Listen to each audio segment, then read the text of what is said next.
Hey everybody, Invisiblekatana here with my review for Loki Episode 5, Into Mystery.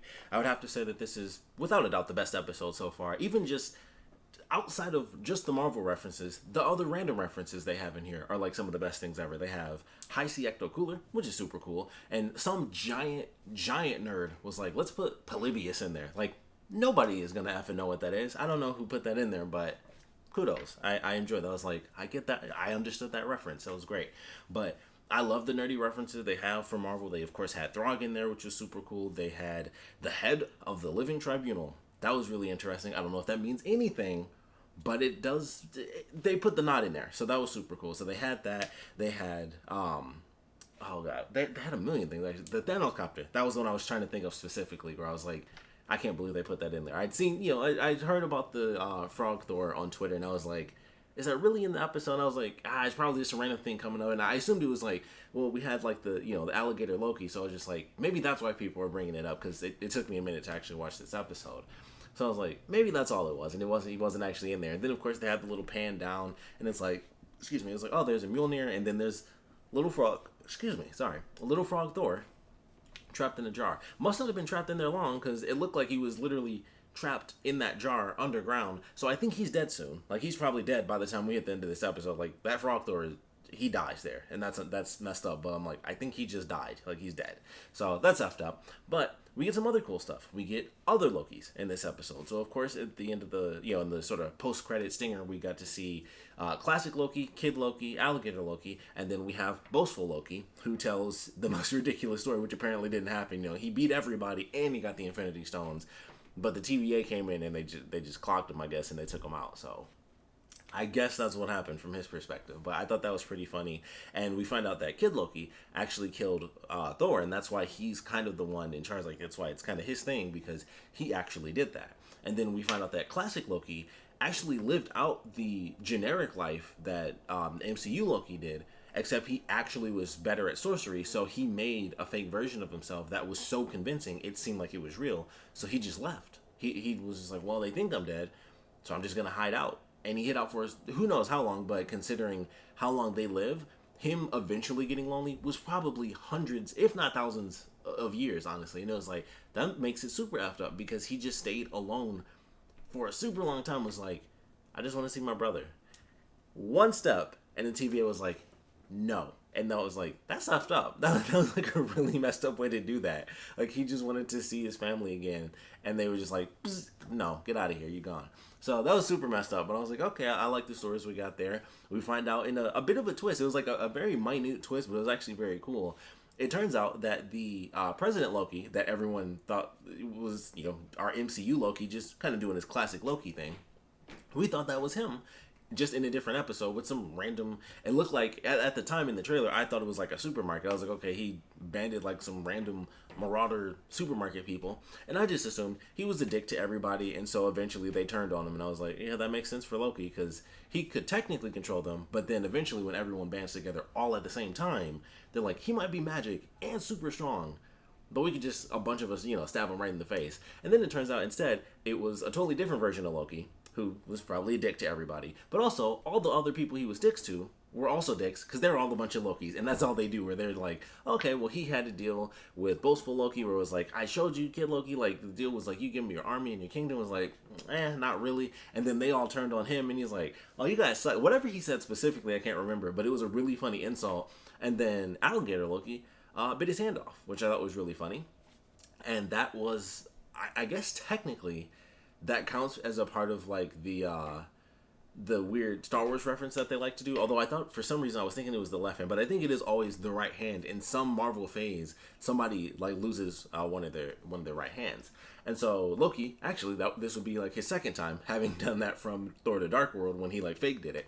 So I think they followed that tradition. So I was like, okay, that's interesting. Once again, an amazing scream from him. And then absolute chaos ensues, where all these different Lokis are just finding each other. And I was like, okay, that was a neat little twist on what everyone assumed was like our version of Loki doing something. He went off and ended up doing something, and that's how he was showing up. And it was like, no, President Loki is a different version of Loki that was, for whatever reason, trying to take out Kid Loki. Like, apparently he was like in charge of everyone. Like, it's very interesting. I think it's the fact that he did pretty much what no one else did, which is he killed Thor, but also he has the respect of classic Loki, who is way more powerful probably than any other Loki that was in there, because his illusions, of course, are the best, which we see a great display of that at the very end. But I like the way it was handled. I like how we got that.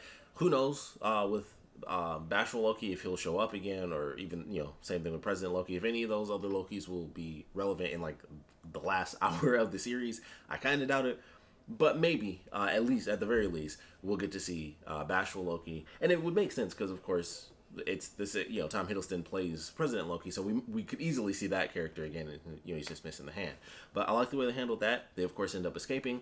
Around the same time, we have Sylvie, who actually prunes herself because, of course, she was kind of tricked. She knew what was happening. Like, she was like, oh, cool. Like, so you just forgot about that really important car thing, huh? And Miss Minutes just randomly mentioned it, which is very interesting. And she's on. So it's funny that all this is kind of coming to a head because I don't know if any of you watch like Comics Explained. He does Pop Culture Explained now as well, and that was one of his running theories. Like from episode 2 or something, was like Miss Minutes, is behind everything. She definitely knows something for sure, and she helped out there and was like, oh yeah, I'll totally, like I'm trying to find those files on that car for sure, like any minute now. And then when it kind of came to Renslayer being like, I actually want some real information on the beginning of the TVA and everything, it's like, okie dokie, I'll get right on that. And I'm like, well, she could do it. She's like a floating AI construct. Like she could literally just walk next to her and just be like, yep, I'm doing it, and walk at like she's whatever she is, like kind of pre-recorded, but also not really, whatever that means. So a little suspicious, and I'm like, she has to search in the infinite files that she has access to at any point in space and time. That's really weird that she'd have to leave to work on that. So there's something there for sure. But I'm excited to see how that ends up playing out. But Sylvie ends up going into the void, I think they called it. And of course we have, I forgot what the heck they called that giant cloud thing, but it's Kang's, actually it's not Kang's guard dog in the comics. It's a whole, it doesn't really matter. Point is, it's a big evil cloud. Made me think of Galactus. I can't be the only person. I was like, oh, they got Galactus in here. So she ends up being saved because, of course, Mobius is still alive. He comes in with the pizza truck. I would have loved it if they made, this would have been like the greatest reference ever. If that pizza car was a pizza truck and the truck was Pizza Planet, I would have lost my effing mind if they just referenced Toy Story just because. And it was like Pizza Planet just because. I would have lost my effing mind. That would have been amazing. Because I was like, that'd be sweet if they did that. It was just a car that had a giant slice of pizza, but I was like, man, they could have done Pizza Planet, and it totally would have fit within like the whole Disney thing. That would have been funny. But it was cool. They end up meeting up.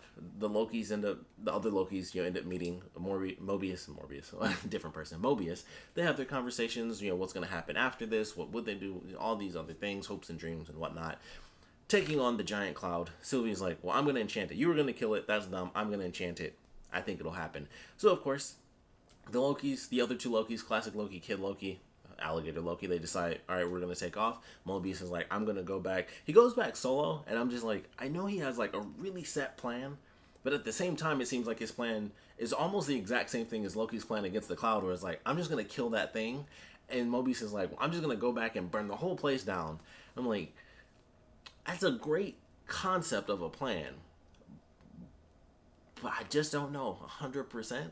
Like, we'll see what happens. He could easily get to Hunter B-13 for sure. He just has to figure out, where she's being held at, and they could fight their way out or leave or, find a way to share the secret. But I was just like, he just kind of was like, yeah, I'm going to just destroy the whole place. I'm like, Kind of like Kid Loki is like, even just because it's a simple plan, sure, it doesn't mean it's bad. Doesn't also doesn't mean it's good. So I was like, okay, I'm sure he'll be fine. We'll get his jet ski moment for sure. But I was just like, that's not really a plan. And he left. He doesn't have magic. I know he's got his skills as an agent, but literally everyone in there, but the one person who's locked up, would be against him. And I'm just like, that's a real gung-ho way to go about it. Like, I'm just going to go in there and destroy everything by myself. It's like, okay, he's fine, though. He's fine. So he takes off. The Lokis take off. Both sets of Lokis, I guess, all go off and do their thing. So you have Sylvie and Loki versus the Cloud. And it's like, all right, well, we need a distraction because they're waiting for a branch, but it was taking a little too long. So Loki takes Kid Loki's sword that he gave him and everything. He, puts a little flame on it. It's like, hey, over here. And then once Sylvie tries to do her thing, it's like, well, that's not going to work. Classic Loki pulls the coolest move ever. And he makes a whole fake Asgard. And it was super cool. I was like, it was just good. It was like a really cool way to do that where he he's channeling all his abilities and his glorious purpose. I thought it was a great way to end it, where he's just cackling and just like, this is a glorious purpose. Like, he believed that they could do it, and it was like, this is actually a great purpose to end the void and fix everything. Like, get everyone, well, maybe not every Loki, but get some of the Lokis out of there. I'm sure they'll get Kid Loki out of there because they need their young Avengers. So get some of the Lokis out of there. Of course it works. It's like at the last second, like, oh, we're not really going to make it. Boom, they enchant it. The little door opens up. End of the episode. I was hoping for a post-credit scene. Sadly, we did not get one. I was like, just like a little hint, anything that's going to happen. Sadly, nothing. But I'm very excited for this final episode. Fantastically done. We'll have to just wait and see, like, what's going to happen. Is it... I know this is a lot like in the WandaVision thing, like Kang. I don't think it'll really be Kang. It'll probably be a future Loki. They might just do like super evil, like God Butcher Loki or whatever. He's got a couple of different variants where he's like the old evil version. I think they'll just do that instead of, because the whole point of Kang is that he's going to be in Quantumanium, and that, I don't even remember when that comes out, but I think that's not until like 2023. So I doubt they'll be like, it's Kang, and then he leaves and it's like, I'll see you guys in 2 years. It's like, I don't think that's really going to happen. So I think it'll just be like an old Loki. And they might make some references to Kang, or maybe that'll be the very end. Like, this story will be contained within itself. And then once they finish out everything as far as the void and the end of time and letting things kind of just branch out as they're supposed to, then from that multiverse, or, them actually letting it happen, that's where Kang can come from. Or they might do Immortus, and that version could be Loki. Once again, a whole bunch of stuff with Kang. People that time travel always have multiple variations of themselves. It's a whole thing.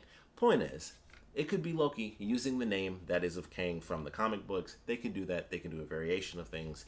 But either way, I'm very excited to see what they end up doing with this. I assume it'll be another close to an hour-long episode. This one, I believe, was 50 minutes, so it'd be great to see another one like that. Heck, it could be 2 hours and just do like a full official Loki movie. That would be fine.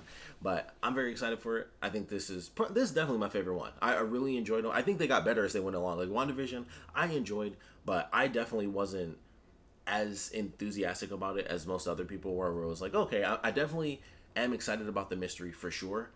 But also, it was kind of just like, oh, what's going to happen? And as things kept going, it was just like, I feel like we have the same questions literally up until the last episode. And I feel like Loki does a better job of giving some answers, for sure, where they actually explain, especially in this episode, like, they explain a lot of stuff. And then, really, the only thing that's left is just, well, what happens when they beat blank, whoever it is? I feel like everything else kind of got answered. So I was like, okay, that's pretty cool. Like, the big thing, of course, is where did they come from? And stuff like that, but we know their variants. Whoever made them stole them from the other timelines and then just kind of kept things going.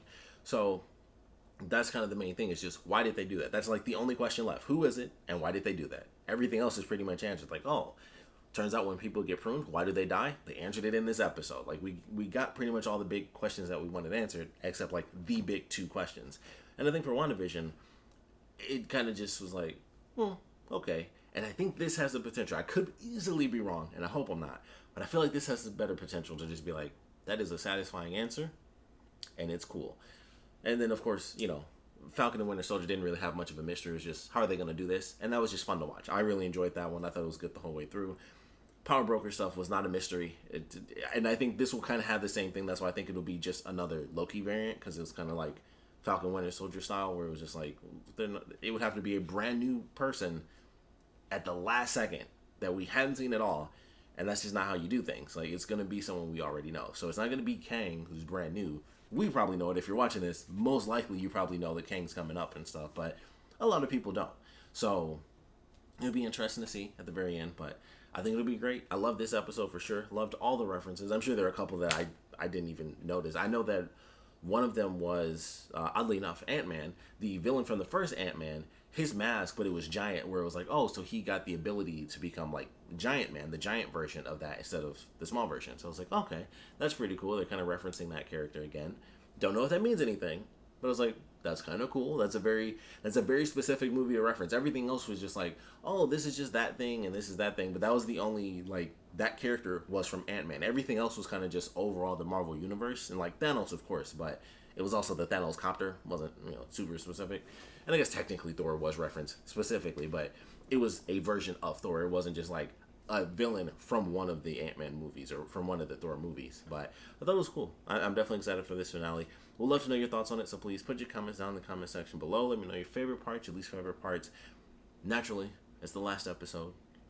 I still don't know if this has more than one season. Who knows? It could be one season, it could be more. I would love to know your thoughts on it, though. Where are we headed? What's going to happen in this final episode? Who is going to be the ruler of the TVA? What's going to happen? What's going to happen with Renslayer? Like, is she going to live? Is she going to die?